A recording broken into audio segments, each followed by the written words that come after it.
மாண்புமிகு தமிழ்நாடு முதலமைச்சர் அவர்களின் வழிகாட்டுதலின் பேரில் ஜனவரி 7, 8 ஆகிய நாட்களில் சென்னையில் உலக முதலீட்டாளர் மாநாடு நடைபெற உள்ளது.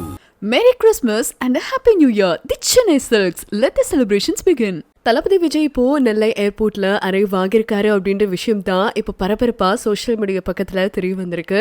அவர் நெல்லை, தூத்துக்குடி, திருச்சி இந்த மாதிரி எல்லா இடங்கள்லயுமே மழை பெய்து அந்த இடத்துல வெள்ளம் தேங்கி நின்று மக்கள் அவதிப்பட்டிருக்காங்க அப்படின்ற விஷயம் தெரிஞ்சதுக்கு அப்புறமா அவங்க எல்லாருக்குமே நிவாரண நிதி வழங்குறதுக்காக தான் நெல்லை ஏர்போர்ட்ல அவர் வந்திருக்காரு அப்படின்னும் இன்னும் சில மணி நேரத்துல அவர் கலந்துக்க போற பொதுக்கூட்டம் எல்லாமே நடைபெற இருக்கு அப்படின்னும் தெரிய வந்திருக்கு. தளபதி விஜய் நெல்லையில அரைவ் ஆகியிருக்காரு. ஏர்போர்ட்ல ஒரு பிரைவேட் ஜெட்ல ப்ளூ கலர் ஷர்ட் வியர் பண்ணி அவர் நடந்து வரும்போதே அங்கிருந்த மக்கள் எல்லாருமே நோட்டீஸ் பண்ணிட்டாங்க. தலைவா என்ன பாருங்க, தளபதி விஜய் அப்படின்னு சொல்லி இது மாதிரி நிறைய பேர் கூச்சல் போடுறதையுமே கேட்க முடியுது. அந்த சமயத்துல ரொம்ப ஹம்பிளா எல்லாரும் கூப்பிடும் போது அவங்க கண்ணை பார்த்து ஹாய் ஹலோ அப்படின்னு எல்லார்கிட்டையுமே அவர் கிரீட்டிங்ஸ் பண்ணியிருக்காரு.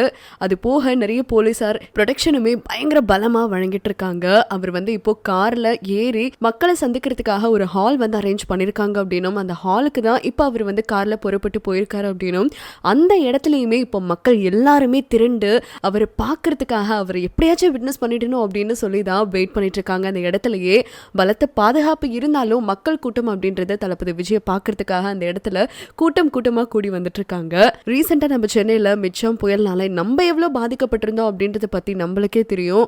அந்த சமயத்துல கூட தளபதி விஜயுடைய மக்கள் இயக்கம் சார்பா நிறைய பேருக்கு என்னெல்லாம் வேணுமோ எலக்ட்ரிசிட்டி, சாப்பாடு, அத்தியாவசிய பொருட்கள் இந்த மாதிரி எல்லாமே கொண்டு போய் தளபதி விஜய் மக்கள் இயக்கம் சார்பா அவங்க எல்லாருமே மக்களை சந்திச்சு கொண்டு போய் கொடுத்திருந்தாங்க உதவிகள். சோ அதுக்கப்புறமா திருச்சி, நெல்லை, திருநெல்வேலி, தூத்துக்குடி அப்படின்னு சொல்லி இந்த இடங்கள்லயுமே பலத்த மழை பெய்ததுனால அந்த இடத்துல தண்ணி அப்படின்றது பயங்கரமா தேங்கி நின்னதை நம்ம பார்த்திருந்திருப்போம். சோ அதனாலதான் இப்போ நிவாரண நிதி கொடுக்கறதுக்காக போயிருக்காரு. மாண்புமிகு தமிழ்நாடு முதலமைச்சர் அவர்களின் வழிகாட்டுதலின் பேரில் ஜனவரி 7, 8 ஆகிய நாட்களில் சென்னையில் உலக முதலீட்டாளர் மாநாடு நடைபெற உள்ளது. Merry Christmas and a Happy New Year. The Chennai Silks. Let the celebrations begin.